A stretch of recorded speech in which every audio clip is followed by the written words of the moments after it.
Welcome back. Houston Public Works and the city's Office of Inspector General now turning over every rock in pursuit of the so-called bad actors involved with handing out more than $8 million worth of water repair contracts to family members with pop-up businesses.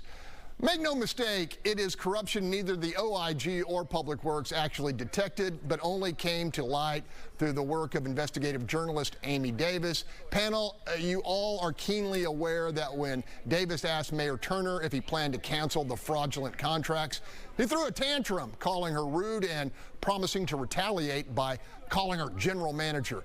Bill, what do you make of all this? Now the city's all on board and they're policing this thing. Well, kudos to Amy's and kudos to you for, calling one of your competitors out and telling that they're doing a good job. I don't see that nearly enough in the Houston media, so thanks for doing that, Greg. I've been interviewed by Amy several times. She's really on this water issue and has been on it for a long time. Look, this is a structural problem. We have an extremely weak Inspector General office in the city of Houston. It reports to the city attorney, this reports to the mayor. There needs to be an Inspector General office that reports to City Council. It needs to be part of the watchdog system. We need a good former prosecutor, forensic accountant type person running that office and not some political appointment.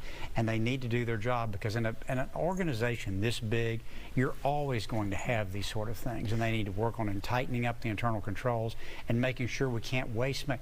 You just wonder how many other things are there down there like this that we don't know about. Tomorrow, you know the ins and outs of procurement down there. What do you make of this?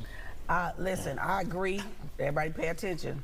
I agree with what Bill just said. I am an accountant, so I look at numbers. And when you have this massive amount of people, you've got to have a watchdog, sincere OIG that looks into it. Now, I can personally say that I reported a corruption in a contract, and I am not on anybody's reporter.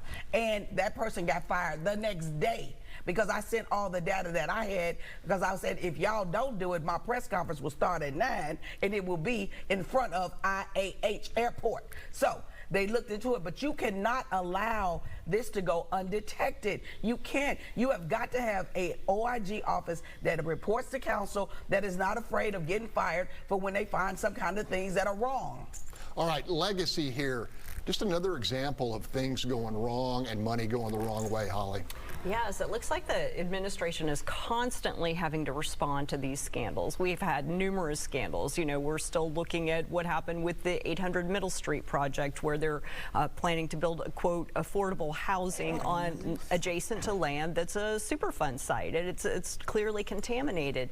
Every time one of these scandals comes up, the administration says they didn't know about it, they're going to respond to it. But to Bill's point, you've got to have those safeguards in place before these things happen. And I'd suggest it's not just the city of Houston. We've got a lot of other governments that need closer scrutiny, and we need to see what's happening with taxpayer dollars. All right, Gary, 30 seconds of I told you so.